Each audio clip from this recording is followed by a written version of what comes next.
Well, a personal brand is what people say and think about you when you're not around. Just like a brand is for a company, it's what people think of you. It's a bit of reputation. It's a bit about what you do. It's what you're known for, who you are as a person, but who you are also as a business owner. So there are quite a few different definitions of it, but they all tend to be around what people's impressions are out there rather than what you say they are. And most of us are kind of slaves to a personal brand, whether we know it or not. And I'll discuss that a bit later. There's some examples of personal brands in a couple of celebrities. Kylie Jenner, she's known for being on reality TV, keeping up with the Kardashians, lip fillers. She suddenly one day sprouted very, very thick lips that weren't there before. And now she's known for them. She's known for makeup, selling makeup, wearing makeup, being very fake, having a lot of Photoshop touch-ups on her photos on Instagram, particularly. She's known for having a huge, one of the biggest social media followings in the world. She's a billionaire in her own right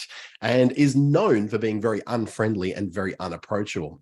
And that's part of her appeal, is that she doesn't want to be friendly or approachable. She just wants to be, almost like American royalty. So the same way that Prince Harry or Meghan would be sort of the more approachable side of the royal family, then Charles and Camilla and Pippa and all the other, I think Kate or the Duke and Duchess or the Prince and Princess of Wales. I'm calling all the wrong things now.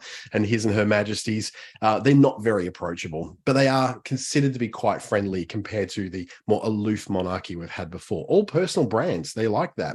But a complete opposite to Kylie would be this guy. His name is Tom Holland, and he's mostly known for his roles in a string of Spider-Man movies. He's cute, he's sweet, he's polite, he's friendly, he's approachable. He's all the things that Kylie Jenner is not. And he's this charmingly English gentleman. He's always helpful, helping out with charities, turns up to movie screenings in costume and does acrobatics on stage without letting people know, turns up to hospitals, visits the sick. He's that charming, very, very active in the community, wants to be much more approachable than what, say, someone like, Kylie Jenner would be. A very, very different approach, very, very different brands, but also looking, I guess, at very, very different ideals in their lives.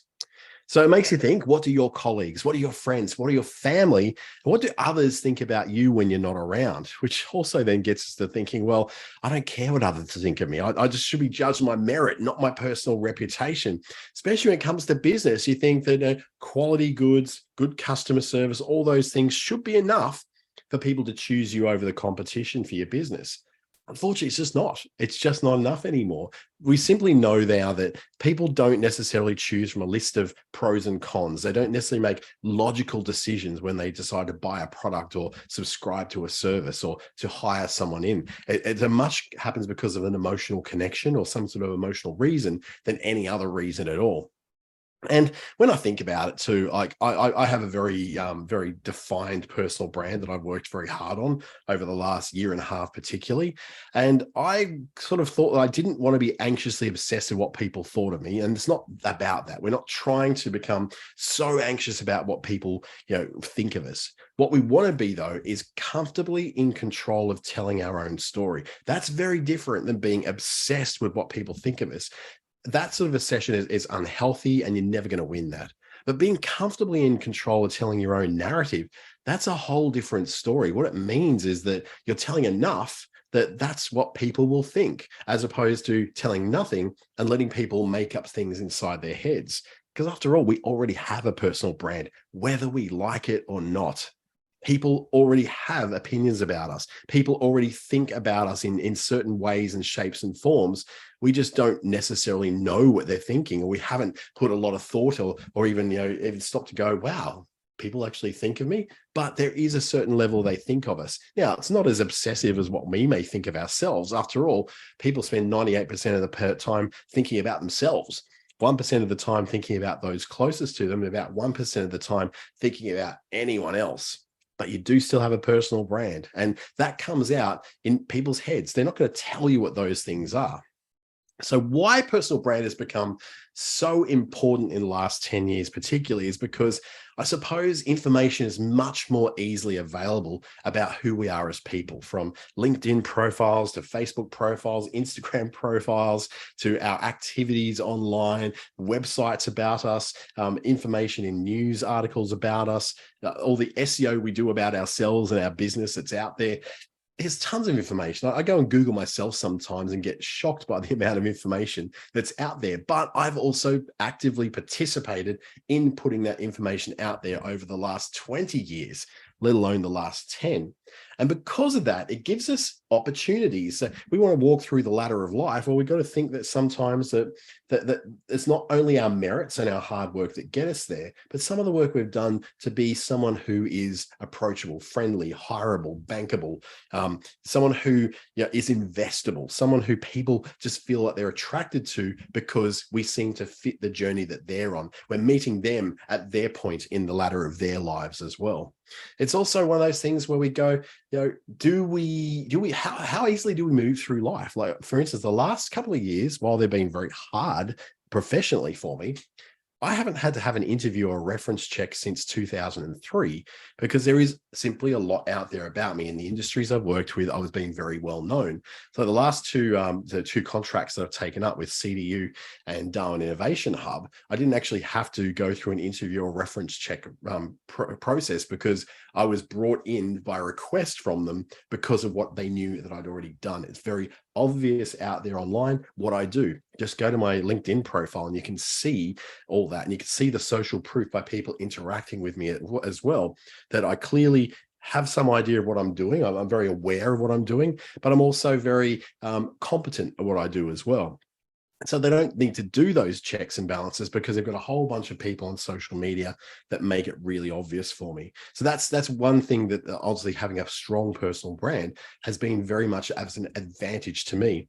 Another thing is that nearly 35% of the Australian workforce, and this is not even business owners, this is like just the workforce is made up of freelancers and contract workers. So they are business owners of a type, but they tend to be those gig workers, right? Nearly 35% of the workforce is made up of us. That is really scary. But what's scary is that 70% of employers will actually admit that they go and screen potential employees via their social media and Google searches. That's essentially what they did with me. Both DIH and CDU knew who I was because of what I'd done. And it was so easy to find that stuff online. So that's been an advantage for me. 43% of employers actually admit checking on staff social media in order to see what they're up to and whether they're complying with behavioral standards and codes of conduct and all that sort of thing. So it's something which actually happens out there. Now, you can't control someone putting a photo up of you doing something silly in your youth. That's not really what anyone's looking for, but you have complete control about what you put out through your own channels on social media platforms and websites. So you don't really necessarily need to do anything like that. You don't need to, relax. You don't need to kick back with other people relying upon what they say about you when there's enough information out there about what you do on your own back. So I've got a few examples here of some who've been doing what I think is a very, very good job of their personal branding. Some of these people you may know, some of the people you may not know. The first one, pretty popular, Marie Kondo or Kondo Marie, the Japanese organizational expert.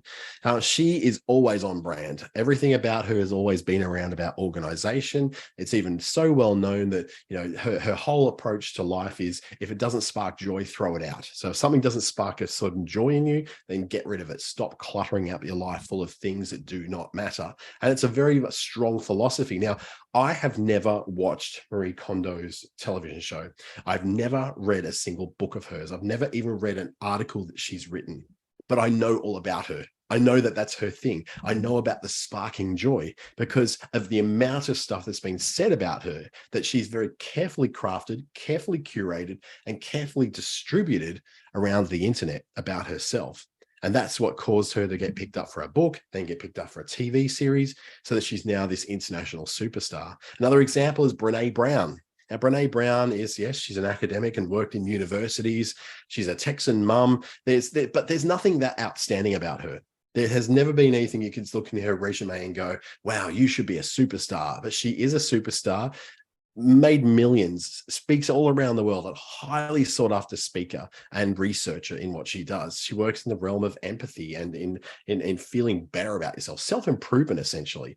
Brene Brown's point of difference is that she has carefully crafted and curated a public relations image of herself, of the straight talking, straight shooting Texan mum who wants to help women to be able to be more empowered. And she's certainly done that. And she's quite a star in this area. But she's the one to tell you all the time that she is no star. She is no example. She's always messing up. And that vulnerability that she's putting forward, and that's what she's very much known for, is vulnerability, is what her personal brand is. It makes her very, very relatable to other mums who are trying to do their work and trying to achieve things in their life, but also be the best possible mums they can. She's that person. Her personal brand is so well defined for that audience that she's so known for it all around the world. Has released countless books. Now, Lisa Wadigo, you may not know her, but she's one of the fellow trainers on the Facebook or the Meta training group that I'm in. But she's very well known in Indigenous business networks. She was the person who started up Black Coffee as a movement and a community movement in Australia. It's now spread over everywhere, including Darwin, where I happen to be, although I'm in Brisbane this week. That's why I have a different background. But Lisa is very much known for her T-shirt range, where it says, "I see deadly people," and different sort of very provocative statements on T-shirts, and you can see them in the back on the rack there is some of those T-shirts that she sells. Now, every time I see Lisa, she's either wearing one of those T-shirts or the Meta T-shirt when she's representing Meta. But when she's not representing Meta, she's representing herself, and she's always wearing hers. A very big person in Supply Nation for Indigenous supply through to government tenders and corporate contracts. She's very much a very in-demand trainer and a very in-demand speaker all around, particularly Queensland, but I would say in Indigenous communities right across Australia. She knows who she is, and that's the key, that these people are very clear about what they're about. They're very consistent on who they show up as. They always show up on brand, always show up as the same person, always show up as someone who it's very clear what they're about. They're easy to find. You can look up any of these people and find tons of information about them, but they also realize that they are not for everyone. And that's something I didn't learn until very late in my life, is that I'm also not for everyone. Not everyone likes me. Not everyone's going to like me. And I'm okay with that because I know who my target is. And it's important that I connect with them, but I'm not going to connect with everybody because I'm clearly not for everybody. That's what's lessons for you as a personal brand, is that remember, you're not for everybody. So when you say, "Oh, who's your potential customer?" You go, "Oh, anyone." It's like, no, they're not. They're never anyone. They're never everyone. It's always a really specific subset of people who you are able to draw towards you, not because of just what you do or what you sell, but also, of course, who you are. That's going to help people to be appealing to you. So how do you know if your personal brand's on point? How do you know if it's a really good one? Well, the first one is that you're still friends with the people you used to work with before, or with those you used to live near before moving. I have friends all over Australia. In everywhere I've worked, everywhere I've had some kind of interaction with people, I've got people all over Australia that I can stay with, I can meet up with for coffee, grab dinner with, join in and do workshops with, and I'm friends with all the people I used to work with. There's very few people who I don't have some kind of good, positive relationship with that I worked with before. And that's simply because I haven't changed between them now. There's fundamental things about me, it's about my personality, that remain solid right through my life. And when I did a bit of an exercise in what my values were, and we'll look at that in a second, what your values might be, that's one of those things that keeps you consistent throughout life. If you're being truly in integrity with your values, and I will really cover this in a second because it's so important, then you're going to be in integrity and people are going to see that. You'll remain friends because you don't really change. You are the same great person that they knew. People will randomly ask for advice from you in your area of expertise. I'm always, every single day, getting help with my social media. What can I do? I'm stuck with this. Can you help? And 90% of the time I can shoot back a quick email and solve the problem for them. In the cases where I can't, I can at least point them to where to go. And that's because I position myself as someone who can help, particularly with Facebook, but also with LinkedIn as well. People who have access issues, people who have problem with reaching their audience. That's something that I can very simply respond to because I have extensive experience in that. So you would have the very same thing, something that you have extensive experience in that you're known for. People also refer customers to you without being asked to or being given an incentive to. You're not paying people to do it. They're not doing it out of obligation. They simply do it because they know you and they know what you do. And it's very clear. So when someone comes to them and says, I'm looking for X, they go, oh, I know someone who does X. And they'll be able to refer you straight away. That's a really good thing. That's word of mouth. And if you get no word of mouth in your work and what you do, then you may need to look at that and go, well, where am I falling short? How is it that the people around me don't know what I do? My friends know exactly what I do. Everybody in my circle, my family, friends, associates, they know exactly who I am and what I do and who to refer to me. And they refer with absolute abandon. Every week I get referrals all over the place. And that's where you can be too with a solid personal brand. So how do we start a personal brand? How does it begin? How does it become that first step? The first step is those values that I was talking about before. Values are important because they are the basis of who you are. So what are your values? Your values could be something like you're authentic, you're hustling, you're about love, you're about empowerment, you're about changing the world, you're tidy, you are about doing things slowly, you're all about self-sufficiency. You could be progressive, conservative, wealthy, you have wisdom, you are big about being approachable. My own personal ones is to be authentic, honest, approachable, effective, and vulnerable. They're my 5. And I know them off the top of my head because they are very, very important to me. So what you do, not from necessarily from this list, you go from Brene Brown, actually, look at Brene Brown values and look at her big list, the massive list where you can just choose out those values and try to whittle it down to 3. 5 is really hard to remember. So I only know it because I do it so often to explain them. So try and whittle down your value to 3. And those 3 things are the things that you are on your good days and your bad days. So even on a bad day, I still feel like I'm authentic. I still feel like I'm honest. I still feel like I'm approachable, even though I may not want to be. I know that it's so important for me to remain approachable, even if I'm not in the mood to be. And one way to pick yourself up on this is before you go into any meeting or go into meet any client or step on a stage to speak or go in to meet someone and shake their hand, give yourself a check and say, am I showing up as my values today? Am I doing that? And I have to do that. I have to make sure I do that even when I step on an aircraft. And because I know that I'm going to have cabin crew talking to me and different people talking to me in the airport. So I just go, am I this person today? If I'm not, switch it on. Switch it on. And if it's something which is something that you can do on your good and your bad days, it's very easy to switch it on because it's actually a part of who you are. Secondly, who are you and what do you want to accomplish? And this might take a bit of time. You might have to take a big, long, hard look in the mirror at who you are and what actually motivates you. Things like, what drives you? What are you very good at? What drains you? What fuels you?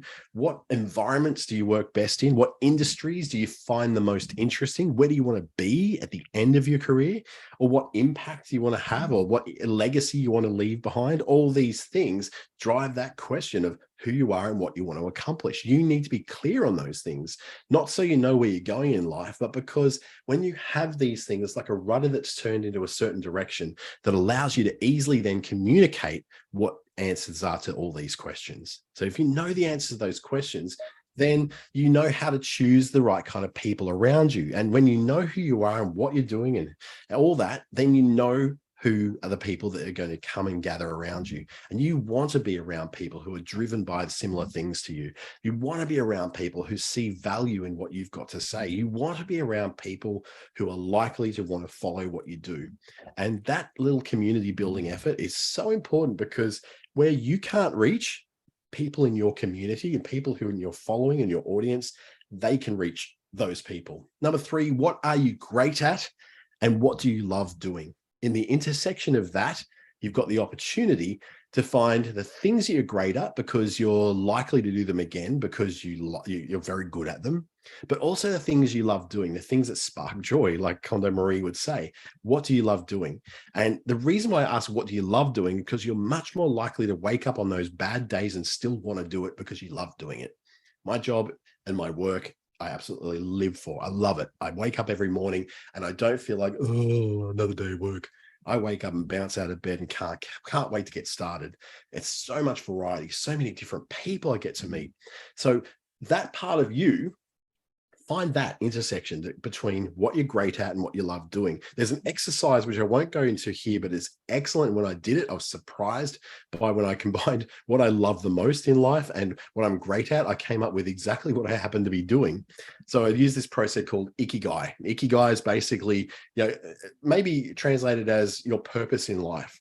So you look at what you love to do, what the world needs, what can make you money, and what skills do you already have? So that's like what I said, what can you do well and what do you already love is half of the Ikigai, but the rest of the Ikigai is what you need and what the money is. Once you've got this sorted, you understand what your passion is, what your mission is, what your vocation is, what your profession is, and it's so simple to go, oh, this is who I am, this is what I'm about, these are the things that I do, these are the things I'm into, these are the things I'm known for, and you can easily build a personal brand around that intersection of those things. For instance, in my love, I had that I'm a Star Trek fan. I love Star Trek probably more than any other franchise of anything that's ever been produced. I absolutely love it. It's something I really, really enjoy doing.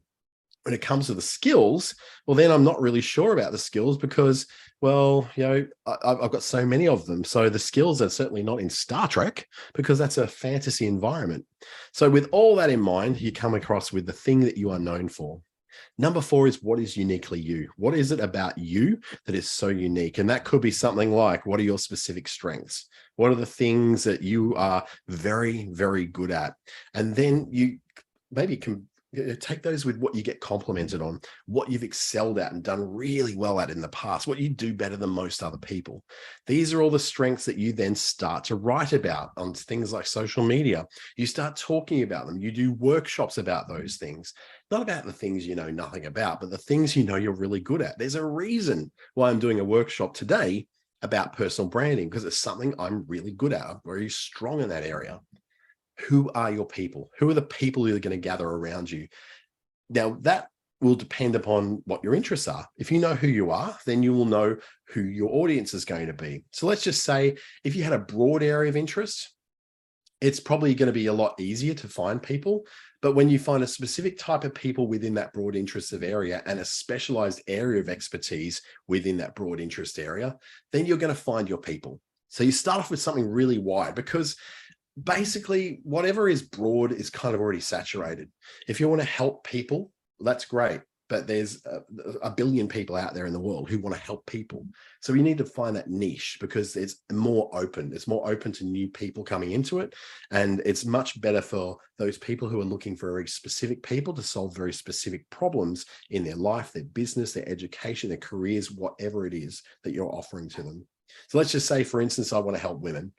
I don't just want to help women because that's saturated. I want to help women from migrant backgrounds. Great. Okay, that's a little bit more specific, but still very, very well covered.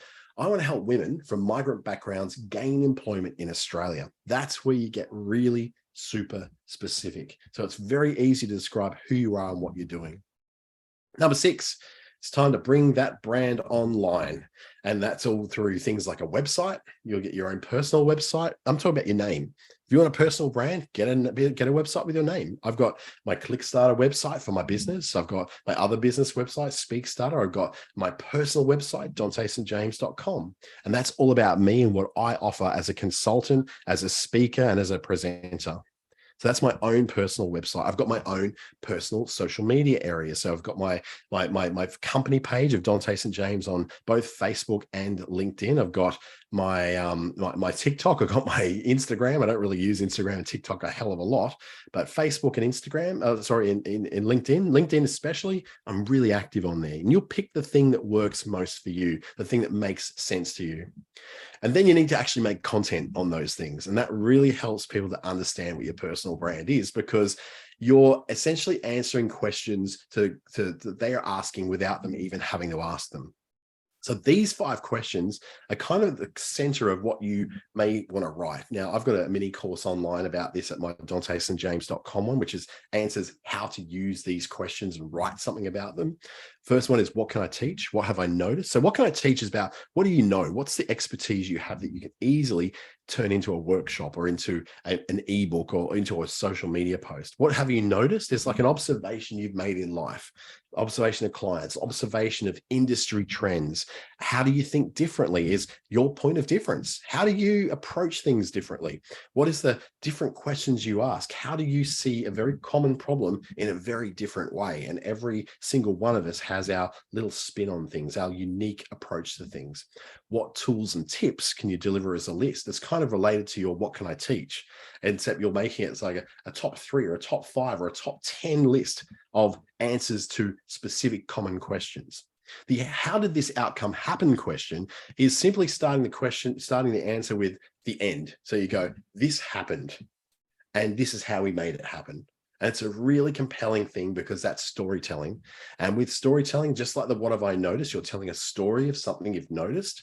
I find that question number 2 and question number 5 are the ones that always do the best for me in terms of social media engagement, because they're stories. They're more personal. They've got something in there that's about me. So not just about what I do. You think, well, shouldn't people just pick things on merit? I think we've already covered that. People don't always make decisions based upon completely logical backgrounds. If you want to learn more about personal brand, I've actually got my free mini course online at stjames.link/personal brand. And this is where you can find my own mini course. It's a 5-week mini course. What it is 1 episode a week. So I'll send it to you. If you were to join today, you would get another module next week. And they're all just about 10 minutes long. Very, very, very short to get you in that right mindset to be able to understand what the personal brand process is and the things you can do to really optimize that to be something that really speaks out about you. So feel free to go along to that. I really appreciate your download on that. And it's absolutely free. You don't have to, you're not going to get onto a sales funnel. Once you give me your email address, it'll just get sent the course and you won't get sent anything else. I promise you.